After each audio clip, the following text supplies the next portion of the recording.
I think success comes to mind. I think if you do it correctly, you can have success. And I think we all make a lot of mistakes along the way. And the secret is to try to learn what those mistakes are and avoid them. And if it means having other good people around to do the things that you can't do perfectly, and you can focus on what you do well, that's the secret. Hey, what's up, everybody? Welcome back, Championship Leadership Podcast. And I got a special guest today, Dale Krueger with Tangible Assets, located in Midland, Michigan. We met in the filming of a show called Boom America with the original Shark Tank member, or one of the original Shark Tank members, Kevin Harrington, and Dale and his company are being highlighted on this show. And so excited to have you here today on the podcast. Thanks for being here, Dale. Good to be here. Thank you. Absolutely. I always like to ask this question to everyone that comes on, so I'll ask it to you. Championship leadership, what comes to mind for you, or what does that mean to you when you hear championship leadership? I think success comes to mind. I think if you do it correctly, you can have success. And I think we all make a lot of mistakes along the way. And the secret is to try to learn what those mistakes are and avoid them. And if it means having other good people around to do the things that you can't do perfectly, and you can focus on what you do well, that's the secret. Amen. Yeah, that's perfectly said, for sure. Well, tell us a little bit about you and Tangible Assets and what you do, what you're up to, and maybe share a little bit too about how you found yourself on a TV show called Boom America with Kevin Harrington. Well, that's a long story, but I'll try to keep it somewhat short. So myself, I kind of stumbled into the world of investments and securities right out of college. I was hired by Merrill Lynch and was in the brokerage industry for about 35 years. And prior to that, I had actually been a coin collector going back to when I was probably maybe 10 years old. I was a collector of everything. I collected rocks. Actually, my dad was in the military, so we moved around the world. We were in Germany, and I'm sure you've heard this story over and over again, had all the original comic books in the 60s from like Wow. Superman, Spider-Man. In fact, we would take a box of comic books and go amongst the families there on the base and trade back and forth. And Okay. of course, when we moved, my mom threw them all away, threw away the rock Oh collection. man. She didn't throw away my coin collection, and that developed once I was fairly successful at Merrill Lynch and had money. It was about the time when coins were kind of going big time as an investment. Mm-hmm. They would start slabbing them or grading them, and the prices increased dramatically. So I got into it big time. And to bring it full circle, um, unfortunately, it just seemed that these brokerage firms would come up with a lot of investments, and the investors would not do that particularly well. Whereas my hobby, I had a few associates that would get involved, and we would do pretty well. Mm-hmm.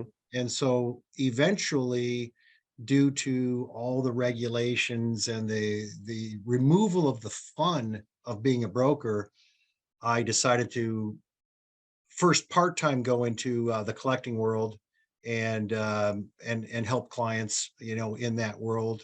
And then I began to do it full time, probably about 5-6 years ago. Okay. Wow. Yeah, that's interesting.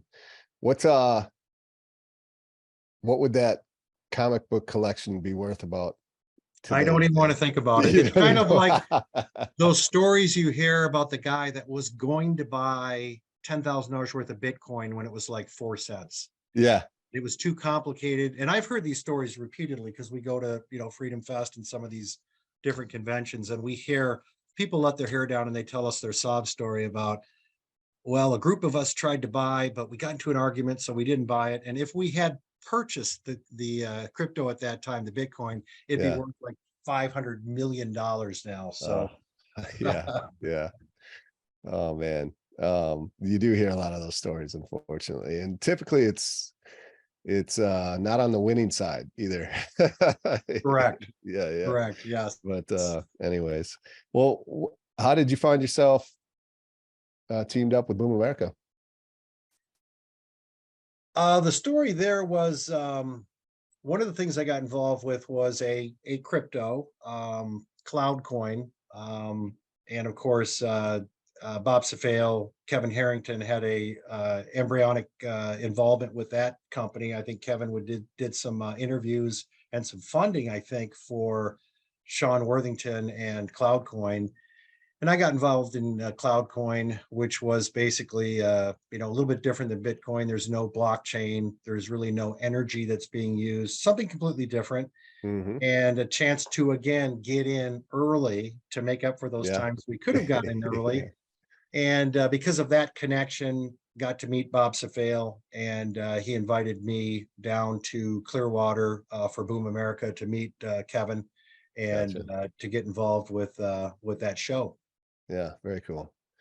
Well, who, if anyone, like who are some of the championship leaders or maybe mentors or people that maybe influence you either even into, the tangible asset side of things that you are doing today, and where you're at today that really impacted you? And what are maybe some of the characteristics of those people?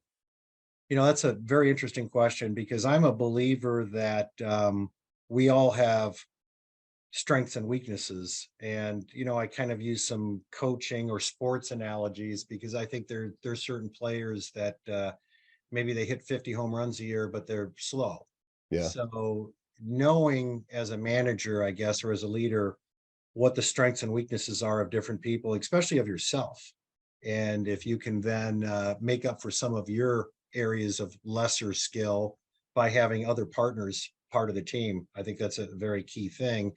And I draw a correlation to the world of Getz metals, which is the specific collectible I'm involved with.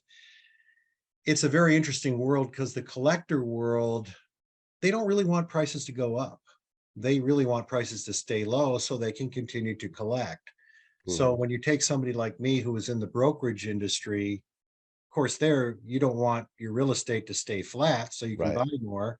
Yeah. Maybe you do, but you want everything to go up. You are doing it to make a profit. Yeah. And the interesting thing about these metals is I think it's a merging of having fun. If you're a collector, that certain percentage of the world that has that collector bug, in their genes, you can have fun, but you can also make money too.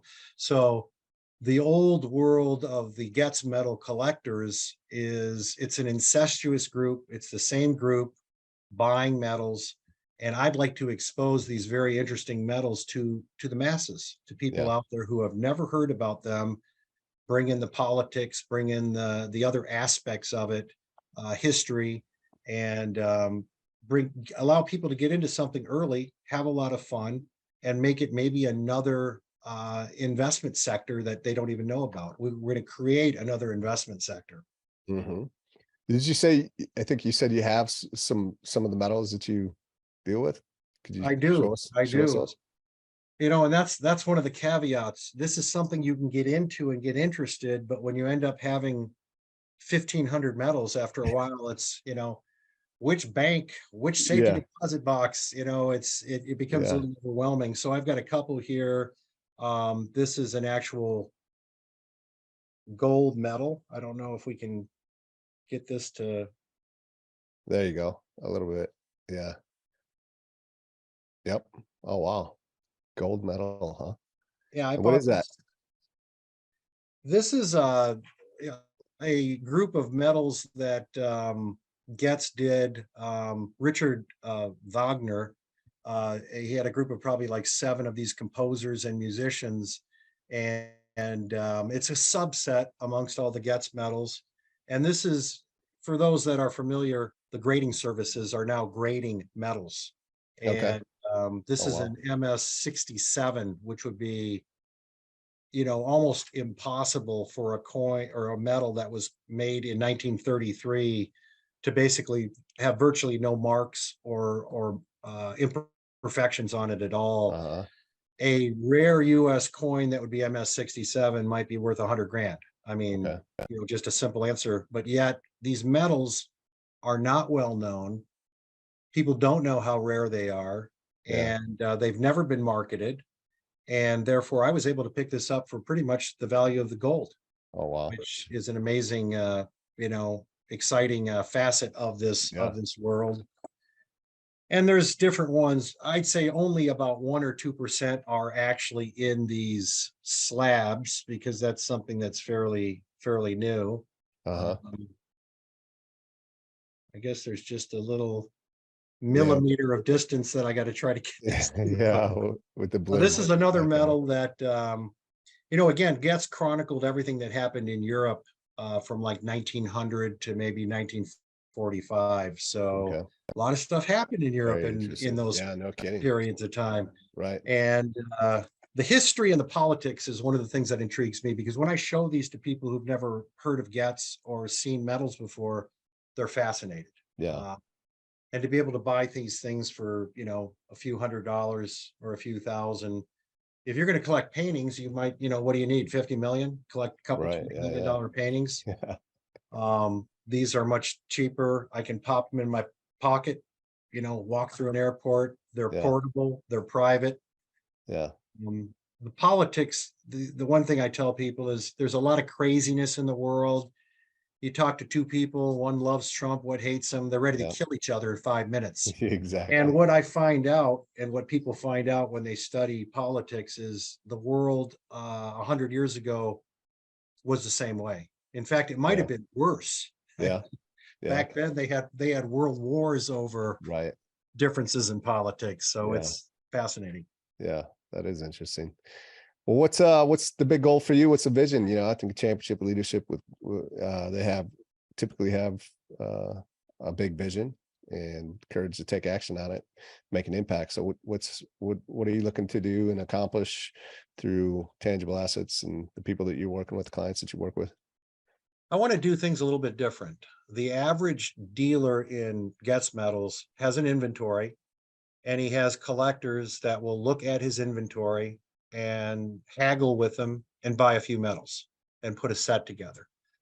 I'm taking a page out of the old, you know, brokerage world, the old investment world, where I'd like to work with people, a small number of clients, where they'd say, I'm concerned about the banking system. I'm concerned, about what's going to happen with the dollar. I want to diversify, but I want to do it in a way that I can have a little fun. So I'm going to buy some gold. I'm going to buy some crypto. I'm going to do whatever I'm going to do in the stock market. And I'm also interested in these metals, and I'd like to take a portion of my portfolio and become kind of a slash collector investor, because I think these can do very well. Hmm. But if they just have a lot of fun and they break even, you know, if that's the worst that happens, I mean, that's not a bad situation to be Yeah. in. Right. So I'd like to say, you want to take 50,000, I'll put a portfolio together for you. So that's what I'd like to do. I wouldn't want to work strictly with the collectors. I'd want to work with the investor collector. And the beauty of Boom America and the team that they've assembled is they've got the top marketing people in the world. I Yeah. mean, you've got people Yeah. like you doing what you do, providing exposure to me. They've got groups that'll put a website together. And the real shortfall, and you don't want to get me going about the tech world, because Yeah. I've heard things about tech, but me as a Yeah. business person, when I talk to a tech person, and let's say it's a young person and they want to do a website, they're going to think the same way every other widget. We're going to have a funnel. You're going to, talk to people on the internet, and they're going to go to your website and they're going to, buy metals from you. And Yeah. that's not what I want. I need Right. to educate, and I need to have it done differently. And I think the marketing team that's assembled gets it. And for them to do a website for me, to do the exposure, to do the press releases, and to really talk to me and find out what I'm doing and how it's different. Yeah. I've been searching for that for years, and I've wasted tens of thousands, like Lots of every money doing it. business person can tell you, dealing Yeah. with the way Yeah. things are done wrong. Don't want to do Yeah. it that way anymore. Love it. That's amazing. That's great. Um, as far as working with investors, is there a minimum level that people need to be coming in at to invest? I think I'm gonna leave that open a little bit. As I said, if I'm dealing Don't with have a hard line. somebody who gets it, Yeah. And basically maybe they want to put 5,000 in a month or whenever they get an extra amount that they can put in and build their collection. Some of them, and I know this from experience, some of them, they're going to buy these metals, they're going to throw them in the safe, and they're going to forget about them. Hmm. Others are going to veer more toward the collector side. They're going to study them, they're going to analyze them, they're going to kind of really get into it. Yeah. And that's fine too. I mean, that's really Right. what happened to me. And then others are going to say, hey, I'm going to buy $50,000 worth, send me a list. I'll do a little research, but I'm busy working. Yeah. Uh, Dale, you keep them because, I've got to put them in a safety deposit box. I have to insure them also up and Yeah. beyond the cost of the safety deposit box. So I'll work within whatever context they are interested in, but I want to make it clear to them there's no guarantees in anything. Sure. I think a lot of times people today are doing things as a hedge. I Yeah. don't want to make 10 times my money. I just want to make sure I don't lose everything when the government, closes the banks Right. down, or Yeah. whatever the conspiracy of the day is. Yeah. And so I listen to the person, I find out what their fears are, what they think is going to happen. In some cases, it's maybe almost an insurance policy. It's like people Hmm. that buy the hydrated food. They don't really plan on using it, but they're prepared Right. if things Yeah. get a little crazy. Preppers. So Yeah. I want them to Yeah. I got enjoy it. it, want them to learn stuff. I would hope they would make money, and it's a diversification. Yeah, And definitely. Right. I think it's the perfect fit for that. Yeah, absolutely. Well, kind of as we near up the end here, what's a moment for you? Because I think a lot of listeners are, they've faced some challenging times, or they are right now. So what's maybe what I call a critical moment in your life where, you have to take a left or a right and make a decision and you don't know how it's going to play out. So obviously you made the decision that you did, which has you where you are today, but had you not be in a very different place, what might that be that could give someone some hope and some power in deciding themselves in that moment right now?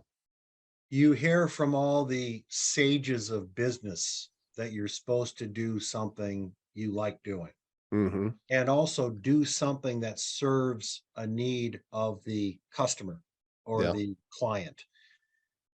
And those things, everybody intuitively says, absolutely, that's the way it's got to be. But people also get trapped into whatever it is they're doing. And like Yeah. me being in the brokerage industry, it's all I knew. In retrospect, when you break free and do something you really enjoy, you know what you're going to say and think, why didn't I do this 20 years ago? Yeah. Yeah. Because the whole mindset of the overregulated, know it all, holier than thou attitude of that brokerage investment world. I'm glad I've left it behind. And that Yeah. shift to do something I liked, I should have done it sooner, but we all kind of jump into the water and the stream carries us Hmm. along our way, and it's tough to get out. But Yeah, definitely. you should do it. I would encourage people to do Yeah. it.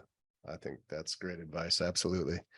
And yeah, I've been there myself. So beautiful. What's the best way that people can learn more about you and what you're up to and reach out to you? I don't know if you have a social media presence or or a website. What's the best way to find out more about you and tangible assets? On Facebook. I also have a website, Tangible Assets LLC .com. And there's several videos on either YouTube or on those websites that they can watch where I was interviewed for, similar to this, but more basically talking about the metals, Yeah. showing some of the metals. And I think when people see Kevin Harrington was very interested in the backstory of a lot of these metals. Yeah. And I don't know if we have any time, but currently involved in a project about the Lusitania, making a movie about the Lusitania that includes Nikolai Tesla, which is interesting. Oh, And what wow. got me into that is Carl Getz, one of his most famous medals is the sinking of the Lusitania. He was a very patriotic German. He was kind of like a Trump character. And so when the Lusitania was sank, he did a medal, celebrating the sinking of the Lusitania, saying, "We told those people not to, get on the ship Yeah. because they're shipping armaments." And it has a skeleton selling tickets, at Oh, the wow. Cunard, shipping company, Yeah. and it shows the ship sinking on the reverse. Well, Carl Getz accidentally heard about the sinking and put the wrong date. He put May 5th instead of May 7th. So the British made 500,000 copies and used it as a propaganda piece to get the US into World War I. And they said he put May 5th. He knew about this in advance. So he's Oh, running around Europe, going to all these dealers and trying to get these medals back that he had sold, oh and wow. he also did the same thing. The Hitler's people show up at his door and said, "You're going to do a Hitler medal." So he does a Hitler medal and he abbreviates Adolf to AD period. Well, AD period means retired. Yeah. So the Nazis were very upset. Why are you saying our beloved Fuhrer is retired? So he has to run around Europe. I think it's comical and try to get these medals back. Oh wow. And so there's a lot of stories with A lot these of history too, right? Yeah. interesting stuff. Yeah, that's cool. I bet you could just go down days and days of rabbit holes on all that stuff, right? Absolutely. Yeah. Absolutely. Yeah. Well, as we wrap this up, is there anything else before we go that you'd like to say before we close out? I would say anybody who has an interest in that world of collecting and also getting into something that I think has a lot of potential to make money as well, but have a lot of fun, and wants to learn about history, politics, any type of interest in any of that. The craftsmanship on these medals, he's considered one of the masters. I mean, he would have husband and wife come in and he'd do a 25th wedding anniversary medal by hand. He would engrave the master the mold in reverse by Wow. hand into Wow. stone, and then the family would bring in their silver or whatever that he would melt, pour these cast metals that then would be passed out for a birth or a graduation. Instead of a cigar, people would Yeah, pass yeah. out these Holy metals that cow, would that's amazing. have some staying power, and those metals show up on eBay to this day, No and kidding. people are avidly collect them. Oh wow. So yeah, That's cool. contact No me. Be idea. happy to talk to people. Yeah. Educate people. I think that's part of the process that's a little different with this, as opposed to the normal product that's being sold through social media. Yeah, absolutely. Well, that's incredible. Very interesting. So yeah, please check it out. Please reach out to Dale and if you're interested, do so right away. So appreciate you being here today, Dale. Thank you so much. And it was a great having the opportunity to meet you, and excited to see where this goes with Boom America. So have a great day. Thank you for the opportunity. Thank you.